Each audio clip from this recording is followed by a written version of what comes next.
अध्याय 14 अमर और शैतान कुंड। मैदान के अंदर केशव विल्सन घायल हरेश विल्सन और योगेंद्र विल्सन के पास पहुंचे। उनका सामना करते हुए उन्होंने कहा, आप और मैं सभी कुलपति पद के लिए प्रतिस्पर्धा कर रहे थे। मैंने इस तरह के अंत की उम्मीद नहीं की थी। हम विल्सन परिवार के सदस्य हैं और हम सभी को एकजुट रहना चाहिए।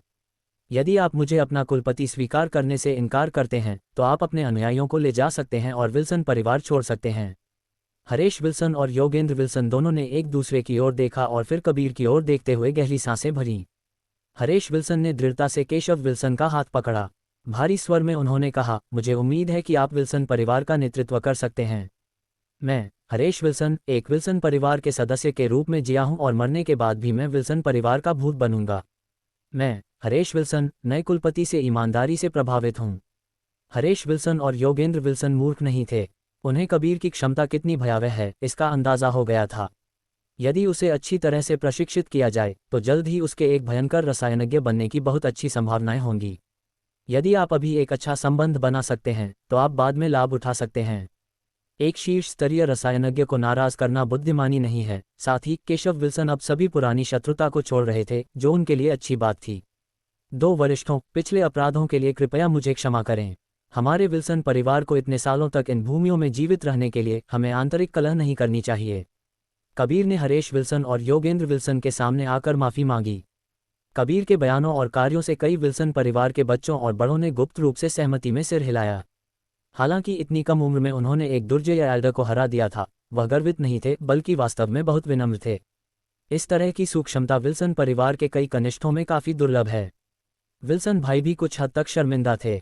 मेरे प्यारे भतीजे, पहले जाकर ठीक हो जाओ। चोटों को लंबे समय तक खींचना भविष्य की खेती के लिए हानिकारक हो सकता है, योगेंद्र विल्सन ने कहा, अपनी कुछ उपचार की गोलियां देते हुए। एल्डर प्रतियोगिता का इस तरह के निष्कर्ष पर पहुंचना अन्य एल्डरों को काफी संतुष्ट कर गया। एक स्पष्ट और गुंजायमान आवाज वाले एल्डर ने कहा, देवियों और सज्जनों, भोज 10 दिन बाद होगा, लेकिन मैं सभी से बाद में भी रुकने का अनुरोध करता हूं। उस समय तक कई अन्य परिवार भाग लेने के लिए किसी को भेज चुके होंगे। उस समय आपके लिए अन्य परिवारों के साथ दोस्ती करने का यह एक अच्छा अवसर होगा। कबीर अपने कमरे में लौट आए। अपने निशान भरे शरीर को देखते हुए वह गहरी सांस लेने से खुद को रोक नहीं पाए। ठीक पहले योगेंद्र विल्सन के साथ उनकी लड़ाई बहुत खतरनाक थी। फिर भी इस क्षण उनका मन उत्साहित था, क्योंकि नश्वर मार्शल क्षेत्र के 5वें स्तर पर उनके पास नश्वर मार्शल क्षेत्र के 7वें स्तर के किसी व्यक्ति को हराने की ताकत थी। पिछली लड़ाई में अपना सब कुछ देने के बाद उन्हें यह भी लगा कि उनकी शक्ति का स्तर कुछ हद तक बढ़ गया है। उन्होंने क्यूई का उपयोग करने में बहुत अनुभव प्राप्त किया था। कोई आश्चर्य नहीं कि उन्होंने सुना था कि एक शक्तिशाली मार्शल कलाकार बनने के लिए किसी को अनगिनत लड़ाइयों से गुजरना पड़ता है। जैसे ही कबीर उपचार की गोलियां लेने वाले थे, दो आभाएं उनकी आंखों पर प्रतिबिंबित हुईं। उन्होंने पलक झपकाई तो देखा भूमिका और सिमी सीधे उनके सामने खड़ी थीं। तुम कमीने, बस अभी, तुम बहुत जल्दबाज थे। अगर तुम मर जाते तो हम क्या करते? हमने तुम्हारे शरीर में बहुत प्रयास डाले हैं, भूमिका ने ठंडे भाव से चिल्लाया। कबीर को अपनी रीढ़ में ठंडी सिहरन महसूस हुई। सिमी ने अपनी जीभ बाहर निकाली और कहा, परिस्थिति पर विचार करने के बाद शैतानी बच्चे, तुम कुछ हद तक साहसी थे।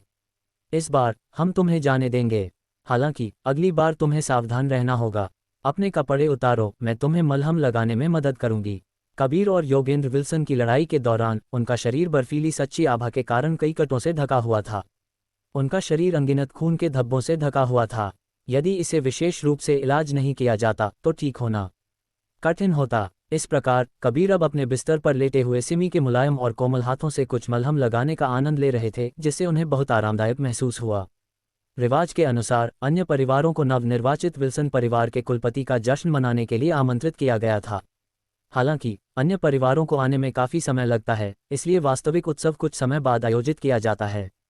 लेकिन इस भोज में सभी का ध्यान कबीर और जॉनसन परिवार के प्रतिभाशाली व्यक्ति के बीच अपेक्षित रसायन विज्ञान प्रतियोगिता पर था। हर कोई इस आने वाली रसायन विज्ञान प्रतियोगिता पर चर्चा कर रहा था, इसलिए इस समय बहुत से लोग भोज में आ रहे थे। कई लोग विल्सन परिवार को अपमानित होते देखने आए थे। विल्सन परिवार की सुरक्षा बहुत कड़ी थी, इसलिए कबीर की हालिया उपलब्धियों की खबर नहीं फैली थी। सुबह कबीर द्वारा एक नीली बूंद निकली गई। यह उसकी बूंद ड्रैगन लार अभ्यास के उनके उपयोग से संघनित हुई थी। वह अगले 10 दिनों में अधिक रसायन विज्ञान तकनीकों को समझना चाहते हैं और एक नश्वर स्तर की मध्य श्रेणी की गोली को परिष्कृत करने का प्रयास करना चाहते हैं। अपनी उम्र में एक नश्वर स्तर की मध्य श्रेणी की शारीरिक शुद्धिकरण की गोली को संघनित करना पौराणिक प्रतिभाशाली रसायनज्ञों से तुलना करने के लिए पर्याप्त था और उनमें से कई को भी पार कर गया। क्या तुम इतने कम समय में नश्वर स्तर की मध्य श्रेणी को परिष्कृत करना चाहते हो? ये कुछ हद तक मुश्किल है, लेकिन मुझे सिमी को इस तरह की चुनौतीपूर्ण चीजें करना पसंद है। सिमी की कोमल आवाज कबीर के मन में प्रसारित हुई। कबीर हंसते हुए बोले, बहन सिमी, तो जल्दी से मुझे सिखाओ। सिमी ने हल्की मुस्कान के साथ कहा, इतनी खुशी से मत मुस्कुराओ, इसकी कीमत चुकानी पड़ेगी। हालांकि तुम नश्वर स्तर की निम्न श्रेणी की गोलियों को परिष्कृत करने में काफी कुशल हो और मध्य श्रेणी की गोलियों को परिष्कृत करने में थोड़ा अनुभव भी है, तुम्हारी आध्यात्मिक शक्ति पर्याप्त नहीं है। तुम्हें नश्वर मार्शल क्षेत्र के 7वें स्तर पर होना चाहिए। तब दिव्य इंद्रियों के साथ तुम आग को सटीक रूप से हेरफेर करने में सक्षम हो जाओगे और पर्याप्त नियंत्रण के साथ तुरंत गोलियों को संघनित कर पाओगे। कबीर ने सिर हिलाते हुए कहा, ठीक है, मैं नश्वर स्तर की मध्य श्रेणी की स्पिरिट हर्ब के विकास को तेज करूंगा, साथ ही अपनी शक्ति का स्तर भी बढ़ाऊंगा। मुझे उम्मीद है कि रसायन विज्ञान प्रतियोगिता के दिन से पहले पकड़ बना लूंगा। सिमी ने कहा, दिव्य इंद्रियों का अभ्यास करने के लिए तुम्हें दिव्य इंद्रियों में सफलतापूर्वक एक साथ फ्यूज करने के लिए बड़ी मात्रा में सच्ची क्यूई और आध्यात्मिक शक्ति की आवश्यकता होती है। इसमें कुछ स्तर की कठिनाई है, लेकिन चूंकि तुम ताइची दिव्य अभ्यास का अभ्यास करते हो, ये प्रक्रिया बहुत तेज होनी चाहिए। फिर भी 10 दिनों में ऐसा करना संदिग्ध है। कबीर ने एक छोटी सांस छोड़ी, वह बहुत अधीर हो गए थे और यह एक बड़ी वर्जना थी। ठीक है, तुम्हारी ताकत को तेजी से बढ़ाने का अभी भी एक तरीका है, सिमी ने एक रहस्यमय मुस्कान के साथ कहा। कैसे? कबीर ने जल्दी से पूछा। अचानक भूमिका अपनी बर्फीली ठंडी आवाज में बोलती है, अमर और शैतान कुंड। इस क्षण कबीर को याद आया कि अमर और शैतान की चट्टान के नीचे एक अजीब कुंड था। जब वह वहां गिर गए थे तो वह उसके अंदर सांस ले पा रहे थे।